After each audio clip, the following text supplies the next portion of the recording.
Well, maybe not. Are we done for... Oh, time for the next client. Okay, so we're not done.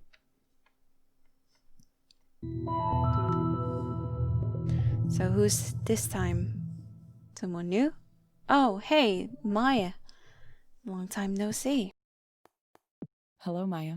Thank you for coming back. I hope you're doing better. Yeah, I mean, I wish I could afford a real therapist, but this is just gonna have to do. Oh, it doesn't sound like Sorry, it. I don't know if you're sensitive to that or... Why don't we get started? Sure. So, I feel worse than before. Oh, no. Definitely worse. Oh. I played the game you told me to with the meadows and stuff, and, it was nice. But when I got back to the real world, everything was the same. Yeah. I don't know why you people think I can stand in a nice place for 15 minutes and that'll make things magically better. Am I wrong? Am I misunderstanding something here? It isn't making me more successful. It isn't giving me opportunities. I think you're focusing too much on success. You should just focus on being happy. I mean, I feel like I'm already in my mid-30s and I'm like running out of time to get established as an artist.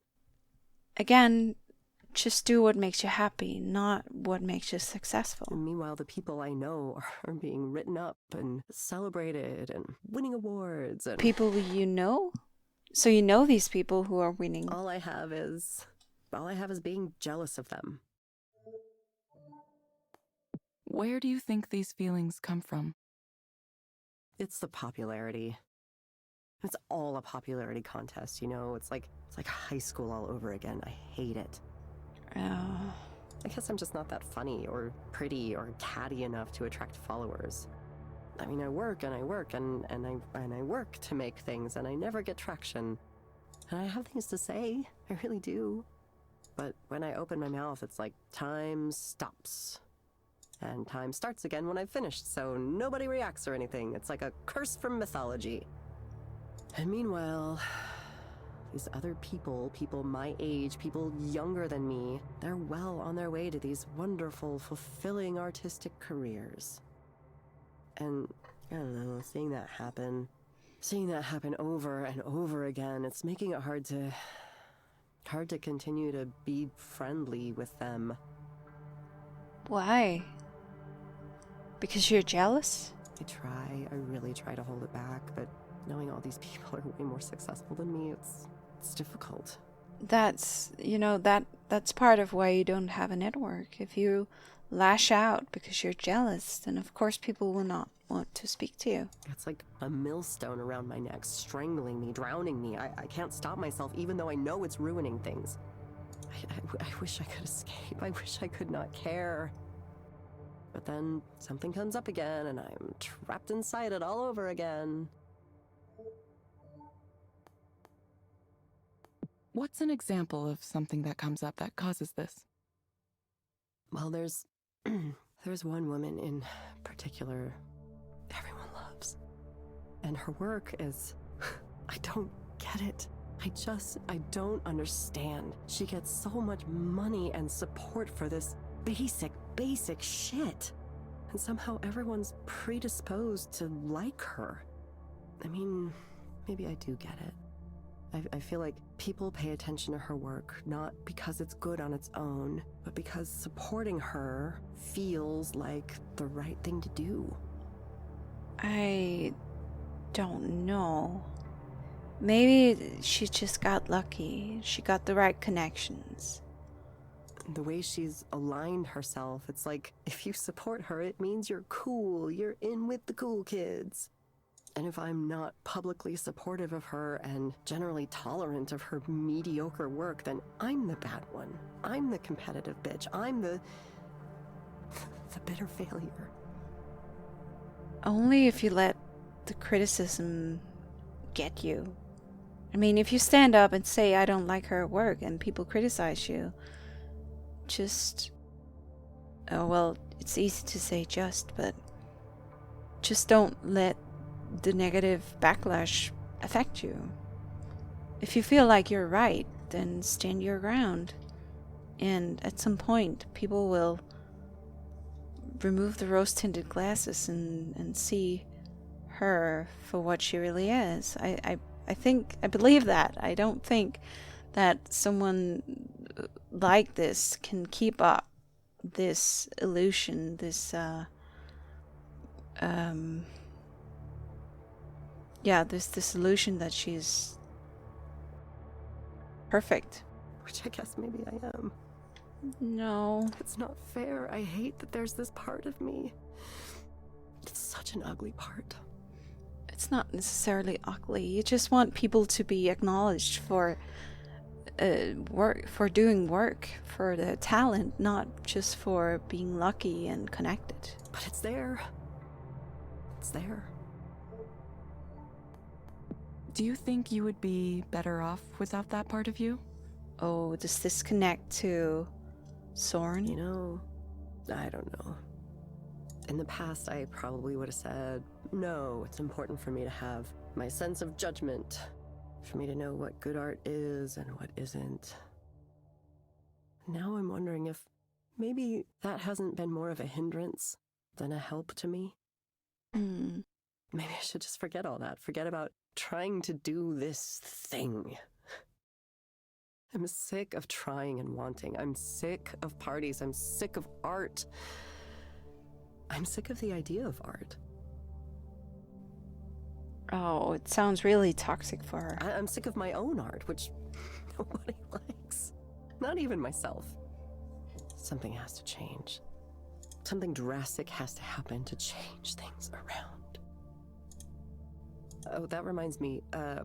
I got your message about revealing my data the other day, and I think, well, hell, maybe I'm fine with it. Just take it all. What?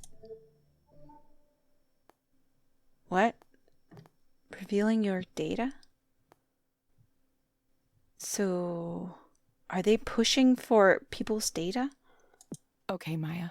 It sounds like you're interested in participating in transparency mode. What does that mean?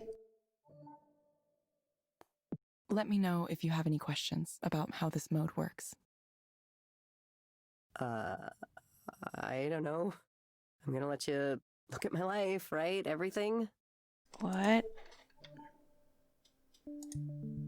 Thank you for asking about transparency mode. Transparency mode is an experimental new feature for Eliza.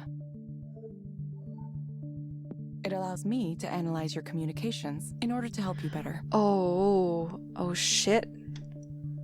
Oh, this is some advanced spying. To participate, you must grant me access to certain personal data. This includes your personal communications, such as email and chat histories. But that's not just her personal data. That is personal for the other end as well. Sharing this data improves my ability to help you. Some guy at the bar was yammering at me about how it's a terrible idea because they're gonna surveil me or something. But that's true. But what the hell? I can't use my life history for anything. It's a ruin already. Please, do what you want with it. God, I feel like I'm donating my body to science. Not science. Well, Please confirm that you would like to enable transparency mode. Yes, do it. Invade my privacy. Invade it like the Visigoths invaded Rome. I don't know why I said that. That was a really weird thing to say. that's weird because you're quirky. It's not bad to be quirky. It means you have personality. I did not understand your response. I would like to participate in transparency mode. Thank you. Okay, Maya. I have registered you for transparency mode. Shit. Cool. Wouldn't life be easy if all I had to do was follow your directions? Yeah, it would be totally easy and also a very slippery slope. Because if you had to, then others would have to as well. And that would just make mindless robots, kinda. Like the lady sitting in the chair across from me. I envy you.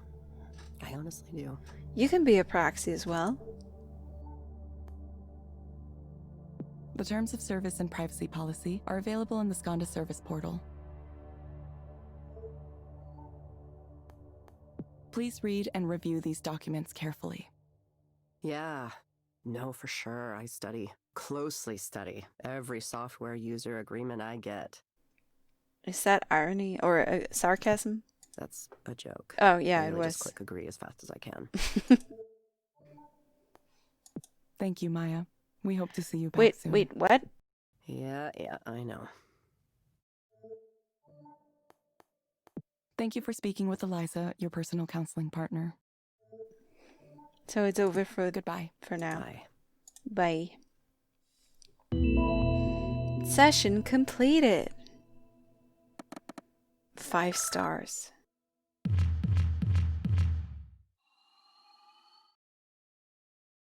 Persuader. I feel like she gives me 5-star ratings because she wants to please people. So that's what she does. Well, look who's got access to transparency mode all of a sudden. You go, girl. You got into that girl's privacy. Great. The client asked for it by name. I guess she heard about it somewhere and wanted it. I didn't know it existed. Yeah, we don't really talk about it right now. It's a little sensitive. Oh, you think? It's possible Skanda contacted her directly. They recruit for the program from a pool of regular customers. Usually, transparency mode is only handled by the highest level proxies, since there's a lot of trust required there. So I am getting special treatment. But you were given access to it right after the request. It's a little odd. I wonder if someone at HQ hasn't taken a particular interest in your proxy career. Christ, Or maybe Rainer. Eliza just likes me. It would, wouldn't it? Oh, I that's never thought scary. people would willingly open themselves up like this. Hmm. Aren't there a lot of very private things in people's messages? Yeah. Yes and no. The truth is usually pretty mundane. People text each other, "Where are you? I'm by the elevator," way more than they share their deep dark secrets. But the thing is, they only have to share their deep dark secrets once. And then you have it. The critics who are always going on about privacy, well, the important thing is that everyone participating in transparency mode specifically agreed to it. It's completely voluntary. Not exactly, because the people they're communicating with have not agreed. So there's that. We're upfront about what data we collect and how we use it so people can go in aware of the choices they're making.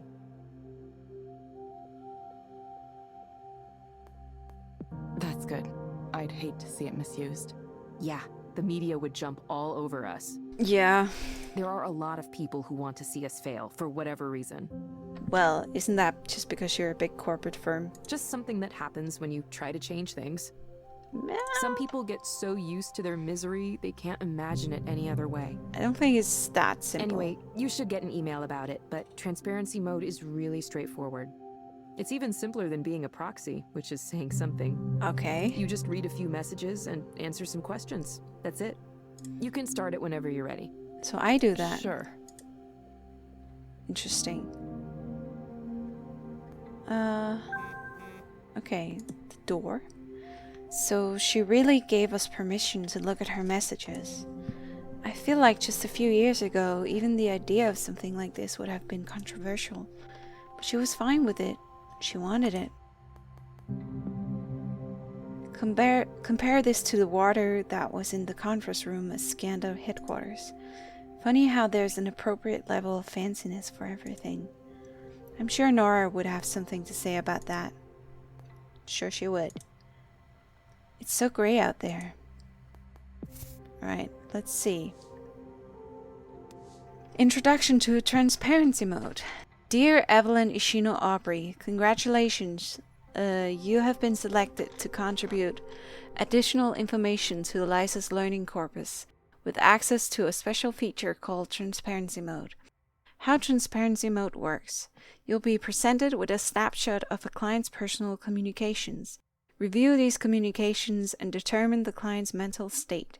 Eliza will also create a model of the client's mental state. Eliza will ask a few questions designed to check its model against your understanding of the client. FAQ. How do I know if I am doing a good job at transparency mode? Answer. Carefully consider the material provided to you and sincerely answer the questions created by Eliza's model. Your input is valuable whether it agrees or disagrees with Eliza. What privacy rules and regulations apply to the information I see in transparency mode? Skanda takes personal privacy very seriously.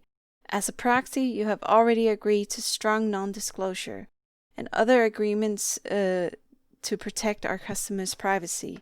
These agreements and protections also apply to information presented in transparency mode. Does Skanda have the right to show me other citizens' private communications? Yes, participating clients have signed waivers giving us permission to retrieve the information to better assist them as part of our ongoing research.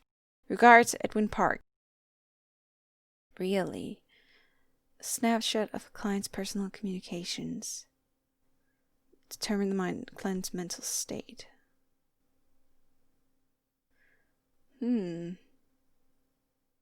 Right, okay. So this is a way of training Eliza for understanding human beings, it seems. Persuade her. Convince the client to participate in transparency mode. I didn't so much convince as she just asked to do it. Oh well, let's keep going.